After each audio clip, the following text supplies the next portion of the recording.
हाय दोस्तों, मेरा नाम शेखर है। मैं आप सभी को Indira TV the story box channel में हार्दिक अभिनंदन करता हूँ। आज हम फरिश्ता कहानी का भाग 7 आप सभी के सामने प्रस्तुत करने जा रहे हैं। हमें उम्मीद है कहानी का यह भाग भी आप सभी को बेहद पसंद आएगी। आप देख रहे हैं Indira TV the story box. कहानी का खूबसूरत नाम है फरिश्ता भाग 7। तो आइए इस खूबसूरत कहानी के 7वां भाग को सुनते हैं। हवाई जहाज मुंबई के एयरपोर्ट लैंड हुआ तो मोहन ने अपनी आंखें खोली। उसका उदास मन कुछ पल के लिए ही सही खुशी से झूम उठा, क्योंकि 2 साल बाद अपनी प्रेमिका शालिनी से मिलने वाला था। यह बात सोचकर शरीर में नई चेतना आ गई थी। आप देख रहे हैं Indira TV the story box. Mohan दरवाजे पर पहुंचकर सामने की ओर देखा तो आंखें भीगती चली गई। शालिनी, सुधा, रमाकांत तथा अन्य कई मित्र हाथ हिलाकर स्वागत कर रहे थे। उधर शालिनी तो बार बार उछल रही थी। वो अपनी खुशी का इजहार कर रही थी। मोहन ने हाथ हिलाया, फिर आंखें पूछते हुए सीढ़ियां उतरने लगा। फिर कस्टमर क्लियरेंस के बाद मोहन अपनी ट्रॉली में अपना सामान रखा और बाहर आ गया। सामने शालिनी खड़ी थी, जो भरी आंखों से उसे ही देखे जा रही थी। मोहन ने बाहें फैला दी। शालिनी दौड़कर लिपट गई उससे, इस तरह कस लिया कि जैसे समा जाना चाहते हों। आंखें बुरी तरह बरस रही थी। वह रुआसे शोर से बोली, बहुत शुभ दिन है आज। इस दिन का इंतजार मैं पिछले 2 साल से कर रही थी। वे दोनों भूल गए थे कि वे सार्वजनिक स्थान यानी पब्लिक प्लेस पर खड़े हैं।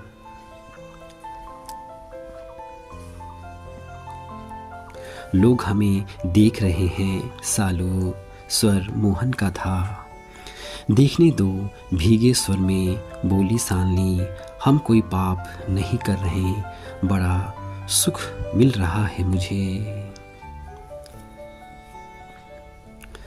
अरे पगली, अब तो मैं आ ही गया हूँ। बहुत जल्द हम शादी कर लेंगे, फिर हमें कौन जुदा कर सकेगा।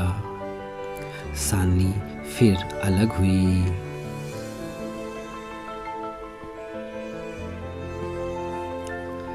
इसके बाद रमाकांत गले मिला।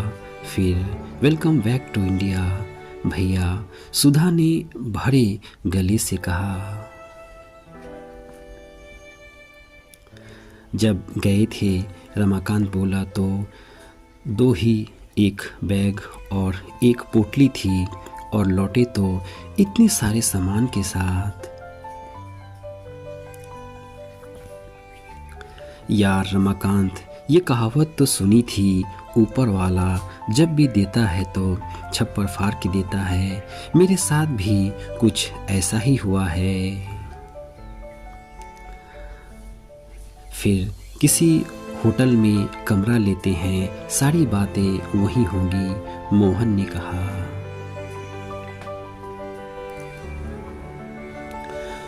कुछ ही घंटों के बाद मोहन और शालिनी के साथ सुधा और रमाकांत भी होटल पहुंच चुके थे। हल्का फुल्का नाश्ता के बाद वे सभी लंदन संघर्ष की कहानी सुनने लगे थे। आप देख रहे हैं Indira TV the story box. ये है मेरी कहानी। मोहन ने सबकी ओर देखते हुए कहा, इस सफलता के पीछे जरीना का बहुत बड़ा हाथ है। अगर वह मुझे सहारा न देती तो मैं इस शिखर पर न पहुंच पाता। मैं उस अंग्रेज देवी को सत सत प्रणाम करती हूँ, शालिनी ने आंखें पोंछते हुए कहा। हमारे नर्सिंग होम का उद्घाटन वही करेगी सालू, मैंने उसे वादा किया है।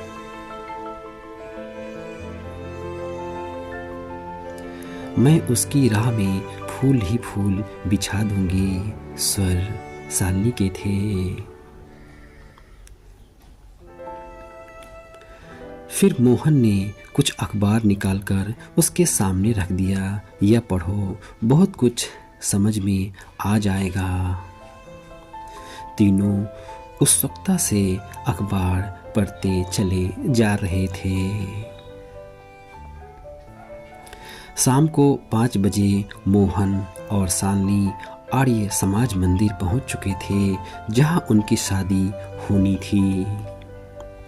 वे दोनों मंदिर के प्रांगण में शादी के साथ साथ फेरे लेते हैं, लेकिन उसकी शादी कहीं तो अधूरी सी लग रही थी, क्योंकि न लड़की की तरफ से कोई अपना था, न ही लड़के की तरफ से कोई रिश्तेदार। फिर भी उनके दोस्तों ने, रमाकांत और सुधा ने फ़ोन पर अपनी खास मित्रों और सखियों को निमंत्रण कर शादी को खूबसूरत, बहुत खूबसूरत बना दिया था। लगभग 40 मिनट में शादी हो गई और बधाइयों का दौर शुरू हो गया था। अब दोनों विवाह के बंधन में बन चुके थे। वे दोनों बहुत खुश थे। शादी के सभी रस्मों रिवाज अब पूरी हो चुकी थी। शादी की पार्टी लगभग खत्म हो चुकी थी। सभी दोस्त अपने अपने घर जा चुके थे और रात भी काफ़ी हो चुकी थी। मोहन और शालिनी दोनों अब कमरे में आ चुके थे। सारा माहौल महक रहा था, बड़ी सुंदर से सजाया गया था। सुहाग की सेज पर सफ़ेद रंग की चादर बिछी थी। बीच में गुलाबी अक्षरों में लिखा था, लव ईच अदर। दोनों एक दूसरे की ओर देखकर मुस्कुरा दिए।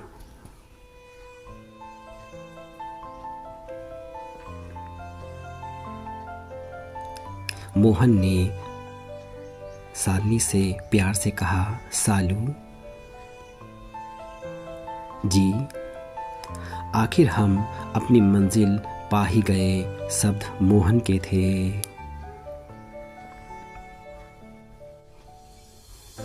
हाँ, तपस्या भी तो की थी हमने, हमारे दिल पवित्र थे, चाहत गहरी थी। ऐसे लोग एक न एक दिन मंजिल पा ही लेते हैं। शालिनी ने शर्माते हुए बस इतना ही बोल पाई थी। रात के अंतिम पहर में ही सो चुके थे। दोनों देर तक सोते रहे। सबसे पहले सुबह उठी शालिनी, नहा धोकर नई साड़ी पहनी, मेकअप किया, फिर गहने वगैरह पहनकर तैयार हो गई। वह मोहन के पास पलंग पर आकर मोहन को जगाने लगी। सुबह हो गई क्या? मोहन ने बिना आँख खोले पूछा।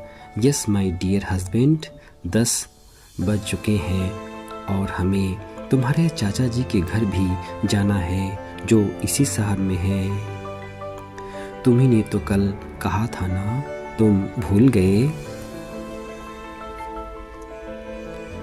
ओ हाँ शालिनी, मोहन को उठना ही पड़ा। तुम ठीक कह रही हो, शायद वहाँ जाकर ही मैं अपनी माँ और पिताजी के बारे में कुछ पता कर पाऊँगा और उनको मनाकर अपने यहाँ ले आऊँगा। हाँ मोहन, मैं भी यही कहना चाहती हूँ। अगर उनका आशीर्वाद मिल जाता तो मैं खुद को सौभाग्यवती ही समझूंगी। कहते हैं परिवार में माँ बाप का साया होना बहुत ज़रूरी है, नहीं तो परिवार अधूरा सा लगता है। शालिनी गंभीरता से बोली। आप देख रहे हैं Indira TV the story box. आज का सारा दिन मोहन ने अपनी माँ पिता के याद में ही गुजारा और शाम होने की प्रतीक्षा करने लगा। कुछ ही घंटे बाद शाम हो चुकी थी। दोनों तैयार हो चुके थे।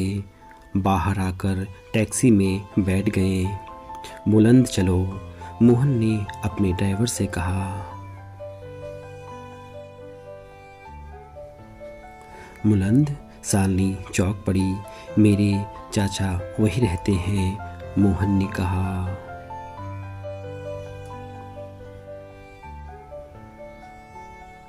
फिर टैक्सी सड़क पर दौड़ने लगी। करीब घंटे बाद अब बुलंद शहर पहुंच चुका था।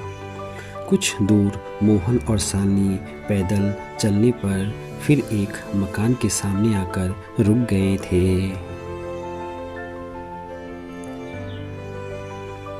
मोहन ने बाहर लगे डोरबेल को दबा दिया। एक बुजुर्ग औरत ने दरवाज़ा खोला। अरे मोहन बेटा, तुम? प्रणाम चाची। फिर मोहन ने उनके पैर छू लिए। शालिनी को भी वैसा ही करना पड़ा।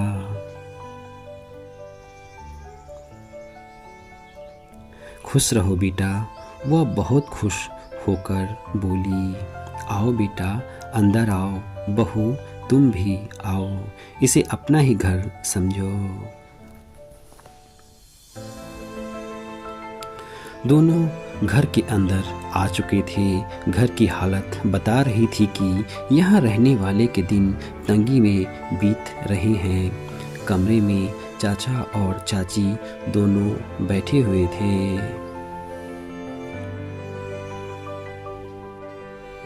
अरे मोहन, तू? राम प्रसाद बोले। इतने दिन कहाँ रहे बेटे? ये आपकी बहू। दोनों चरण स्पर्श करके बैठ गए। आप देख रहे हैं Indira TV the story box.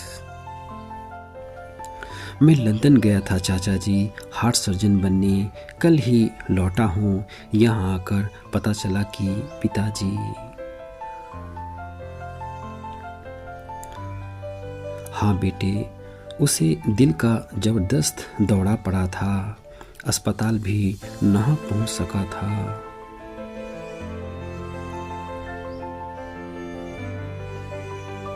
Mummy कहाँ है? वो कहाँ गई चाचा? कुछ पता नहीं। कारखाना और फ्लैट बेचकर बिना किसी को बताए चली गई वह। सरिता भी उसके साथ ही थी। और राकेश, मेरा छोटा भाई, किसी लड़की के चक्कर में पड़ गया था। एक खोली किराए पर लेकर रहने लगा। फिर सुना कि खुद को शराब में डुबो दिया। एक दिन वह भी पता नहीं कहाँ गुमसा हो गया।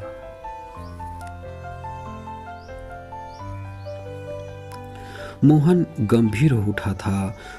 उसके चेहरे पर दुख और उदासी के बादल छा गए थे। वह अंदर ही अंदर घुटने लगा था। लेकिन शांति, तुम्हारी माँ तुमसे बहुत नाराज थी मोहन। चाची बोली। वह अपने सुहाग की मौत का जिम्मेदार तुम्हें ही मानती थी। तेरी डैडी तुझे बहुत याद करते थे। तुझे घर से निकालने के बाद वह बहुत पछताए। वह शांति से बार बार यही कहते थे कि मुझे मेरा बेटा वापस ला दो। मोहन की आंखें बुरी तरह से बरस रही थी। शांति ने कहा था कि कभी मोहन मिला भी तो मैं उसका मुंह नहीं दिखूंगी, उससे मुंह फेर लूंगी, उसे कभी माफ़ नहीं करूंगी। मुझे कम से कम एक खत तो लिखना था बेटा।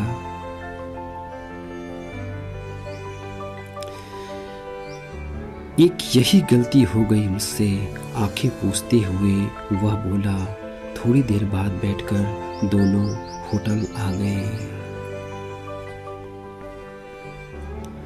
दूसरे दिन मोहन डाकयार्ड ऑफिस आ गया।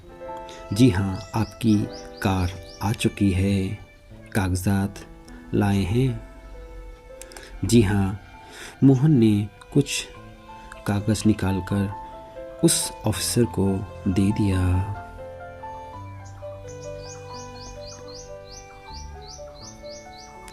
एक घंटे बाद वह शानदार एयर कंडीशन कैंडीलॉक में बैठ होटल की ओर बढ़ गया था। कैंडीलॉक दुनिया की कुछ महंगी कारों में मानी जाती है। वह वही कार है जिसे जरीना के डैडी ने बड़े प्यार से तोहफे में दिए थे। मोहन शानदार कार को पाकर बहुत ही खुश था। कुछ पल के लिए वह अपने गमों को भूल गया था। वह होटल में आते ही शालिनी से लिपट गया।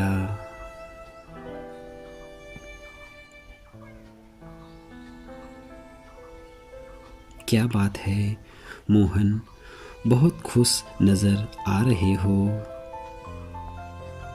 बात ही ऐसी है मेरी जान, मैं अपनी एसी कैडिलॉक कार ले आया हूँ। यह वही कार है जो जरीना के पापा ने मुझे तोहफे में दिया है। सच आ गई? शालिनी चौंक कर बोली। हाँ, आ गई। अचानक गंभीर हो गया मोहन। अब क्या हुआ? शालिनी घबरा गई। बैठो, कार में खुद भी बैठ गया। दोनों कार में बैठ चुके थे। शालिनी बैठ गई, लेकिन आश्चर्य से मोहन को ही देखी जा रही थी। आज सारा सामान पैक कर लेते हैं सालू, हम लोग सुबह सुबह ही कार से बेंगलोर रवाना हो जाते हैं। तुम्हारा क्या विचार है सालू?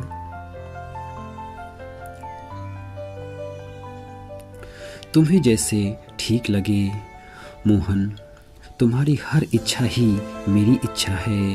तुम सिर्फ आदेश दो कि मुझे क्या करना है। शालिनी बस इतना ही बोल पाई थी।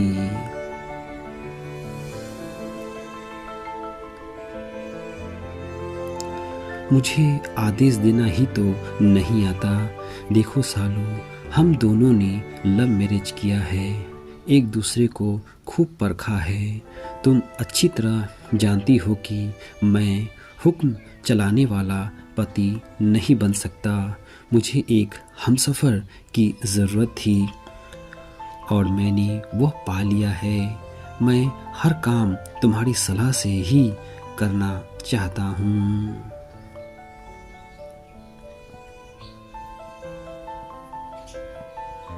सदा ऐसे ही प्यार करती रहोगे? शालिनी ने प्यार से बोली।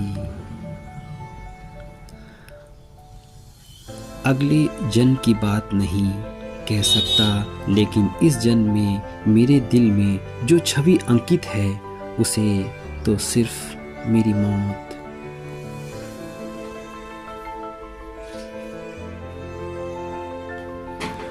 मोहन, शालिनी ने उसके मुंह पर हाथ रख दिया और आगे कुछ मत कहना। मोहन ने उसका हाथ हटा दिया, फिर बोला, मेरे विचार से ही कल निकल चले। कल? ठीक है, कल ही चलेंगे, शालिनी ने कहा। आप देख रहे हैं Indira TV the story box. Mohan बोला, देखो सालू, मेरे दिल में एक और बात है।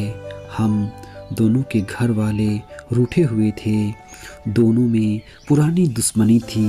लंदन में मैंने सोचा था कि दोनों घरों में चलेंगे और हाथ पैर जोड़कर उन्हें मना लेंगे। अपने मामले में तो मैं अभागा निकला, कोई नहीं मिला, पता ठिकाना भी नहीं मालूम। तुम्हारे घर से भैया भाभी शादी में आए थे।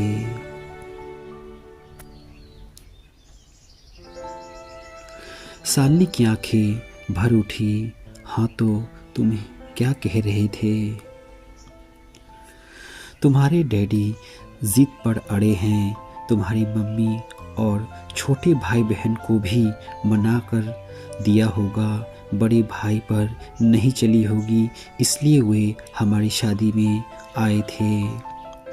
तुम्हारी माँ भाई बहन तुम्हें देखने को तड़प रहे होंगे सालू।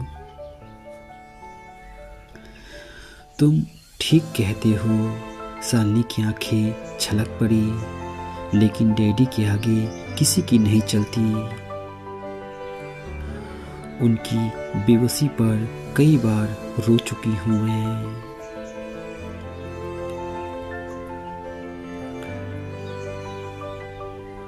तो मुझसे क्यों नहीं कहा सालू? कहने से कोई फायदा तो नहीं था।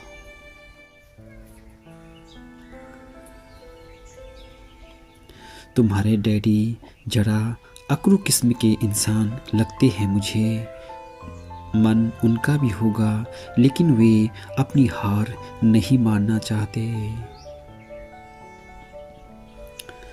लेकिन बेटी की खातिर उन्हें हार मान लेनी चाहिए। शालिनी गंभीरता से बोली।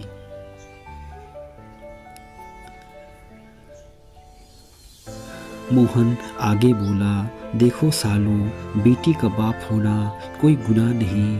अरे महादानी, इंसान तो कोई भी हो सकता है, लेकिन अपने जिगर के टुकड़े को एक अनजान आदमी के हाथ सौंपने वाले इंसान की तो पूजा करनी चाहिए।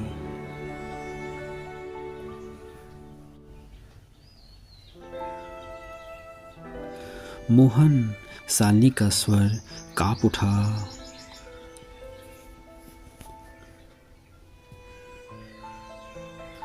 हम दोनों उनकी नाराजगी दूर कर सकते हैं सालू।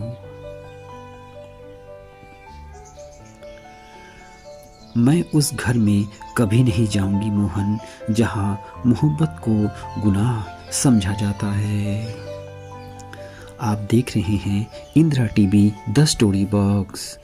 मोहन ने शालिनी को प्यार से समझाते हुए कहा, देखो, मेरे माता पिता, भाई और मेरी गुड़िया जैसी बहन अभी तक नहीं मिले। न जाने कहाँ होंगे, किस हालत में होंगे, वे सभी मुझे नहीं मिले। मैं हमेशा उनकी कमी को महसूस करता हूँ और मैं नहीं चाहता कि तुम अपनी माँ, पिताजी और भाई बहनों जो इसी शहर में मौजूद है, उनकी कमी महसूस करो। शायद तुम्हारे डैडी ऑफिस से घर 1 बजे आ जाते होंगे।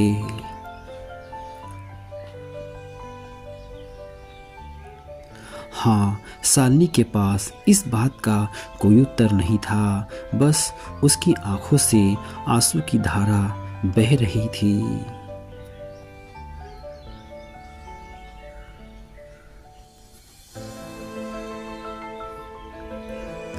मोहन ने घड़ी देखकर कहा, अब 12 बज रहे हैं। हम 12:30 बजे भी निकले तो 1 बजे तक पहुंच जाएंगे। होटल के खाने का बिल भी बचेगा। पापा जी खाना तो खिलाएंगे ना?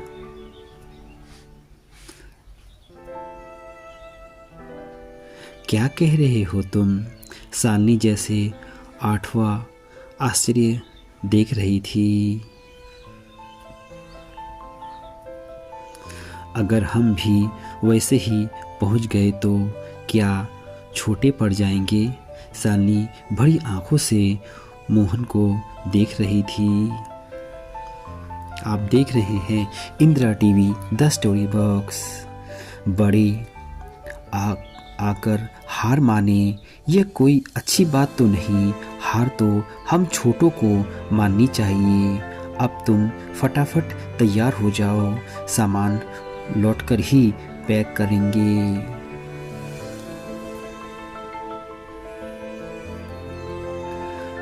मोहन शालिनी उठी और उसकी गोद में सिर छुपाकर सिसकने लगी।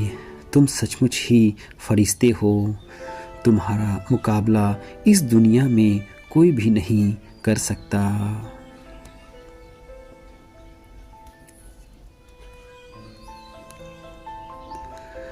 मैं एक इंसान हूँ सालू। उसके सिर पर हाथ फेरते हुए वह बोला, इसलिए इंसानी जज्बातों को समझता भी हूँ। तुम्हारे दिल की हालत से अनजान नहीं मैं। जिस लड़की को आशीर्वाद देने उसके माँ बाप न पहुँचे, न भाई बहन आए, उस पर क्या गुजरती होगी, इतनी समझ है मुझ में। अक्सर कहीं ना कहीं खो जाती हो तो मेरे मन पर छुरियां चल जाती है। तुम पत्नी हो मेरी, तुम्हारी खुशी का ध्यान रखना मेरा पहला फर्ज है। वहाँ चलने से सबकी खुशियाँ आएगी, तुम्हें भी और उनकी भी।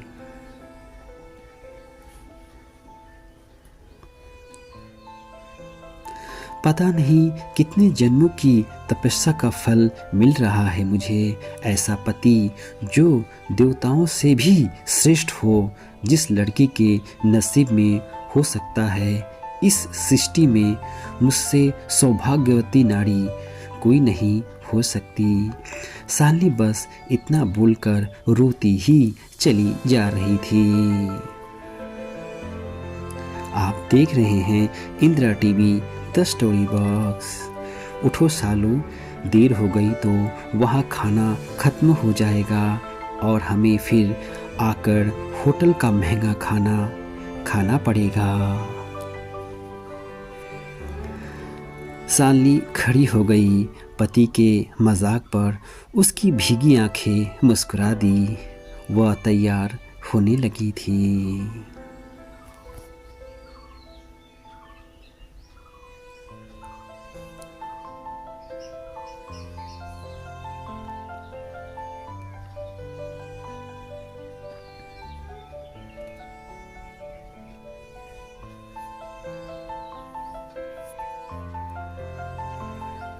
हम कहानी का भाग 8 जल्द से जल्द लेकर आप सभी के सामने प्रस्तुत होंगे। तब तक अपने दोस्त शेखर को इजाज़त दीजिए। अपना ख्याल रखिए।